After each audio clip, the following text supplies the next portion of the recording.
हाय दोस्तों, कैसे हैं आप सभी। मैं डॉक्टर अनिल फिर से अपने यूट्यूब चैनल पर आप सभी का स्वागत कर रहा हूं और आशा कर रहा हूं सभी ठीक है, मस्त है, एंजॉय कर रहे हैं। फाइनेंशियल अकाउंटिंग फॉर मैनेजर का सब्जेक्ट चल रहा है, अंतिम प्रहार की सीरीज चल रही है, 11 मोस्ट इंपॉर्टेंट क्वेश्चन चल रहा है। अच्छा, जो मेरा ट्रेडमार्क मतलब कि कह सकते हो, जो मेरा अनेकता ही जैसे मैं आप सबका स्वागत करता हूँ, तो सबको याद तो हो गया होगा क्योंकि मैं डॉक्टर अनिल आप सबको, बोले आप फर्स्ट सेमेस्टर में हो लेकिन याद तो हो गया होगा। क्या कभी आप मेरा ऐसा याद बात करते रहते हो? हाँ, करते तो रहते होंगे, तभी तो इतने कमेंट आ रहे हैं।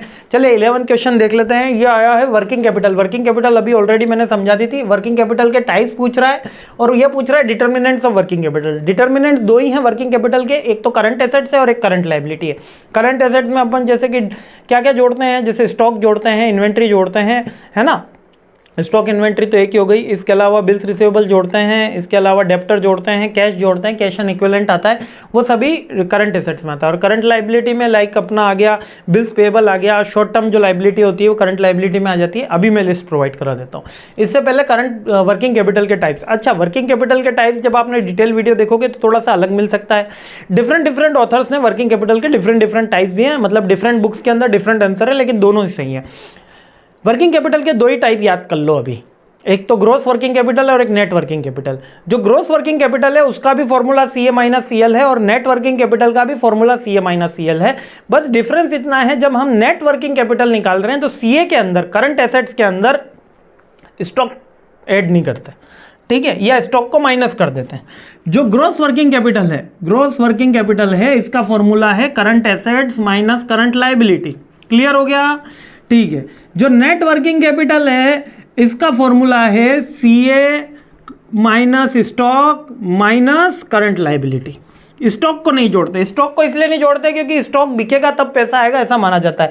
तो नेट वर्किंग कैपिटल के अंदर हम क्या करेंगे, स्टॉक को एड ऑन नहीं करेंगे, बस यही अपन को याद रखना है। इसके अलावा liquid working capital, permanent working capital, ये थोड़े से अलग पॉइंट्स हैं, डिटेल वीडियो में मैंने बता रखे हैं, वो भी आप अगर चाहो तो वो क्वेश्चन भी, वो आंसर भी सही है और ये आंसर भी सही है। तो ग्रोस और नेट भी याद रख सकते हो। और डिटर्मिनेंट्स क्या होते हैं? दो ही डिटर्मिनेंट्स है, करंट एसेट्स और करंट लायबिलिटी। इसके अलावा कौन कौन सी चीज़ें ऐसी हैं जो करंट एसेट्स और करंट लायबिलिटी को प्रभावित करती हैं?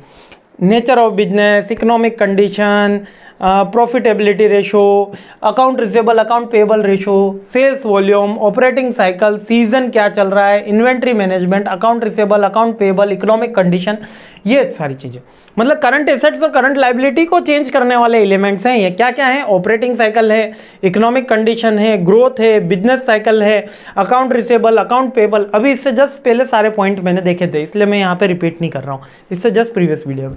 हाँ, ये लिस्ट आप सभी याद कर लेना और अभी चाहो तो इसका स्क्रीनशॉट लेके अच्छे से देख भी लो। करंट एसेट्स में क्या क्या मिलेगा? कैश एंड कैश इक्विवेलेंट, यानी कि बैंक बैलेंस, है ना। अकाउंट रिसीवेबल है, इन्वेंट्री है, marketable security, prepaid expenses, short term investment, accrued revenue, supplies हैं। सप्लाईज के अंदर आप वर्किंग प्रोग्रेस कह सकते हो, समटाइम्स वर्किंग प्रोग्रेस को नहीं इंक्लूड किया जाता लेकिन समटाइम्स कर लेते हैं।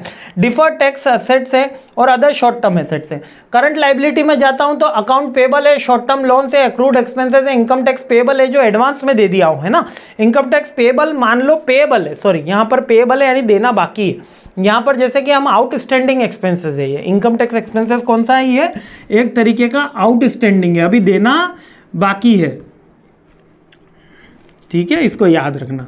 इसके अलावा हमारा long term, short term portion of long term डेब्ट, यानी कि जो लॉन्ग टर्म डेब्ट है लेकिन उसका शॉर्ट टर्म पोर्शन है, बैंक ओडी है, डिविडेंड पेएबल है, कस्टमर डिपॉजिट है, अनअर्न्ड रेवेन्यू है, शॉर्ट टर्म प्रोविजन है और अदर कोई शॉर्ट टर्म हो।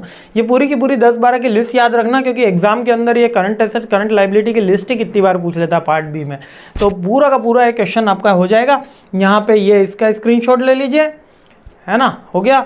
चलिए अब इसका स्क्रीनशॉट ले लीजिए और यहाँ पर क्वेश्चन भी अपना हो गया। चलिए आगे बढ़ते हैं और अपनी सीरीज जल्द से जल्द कंप्लीट करते हैं। जय हिंद।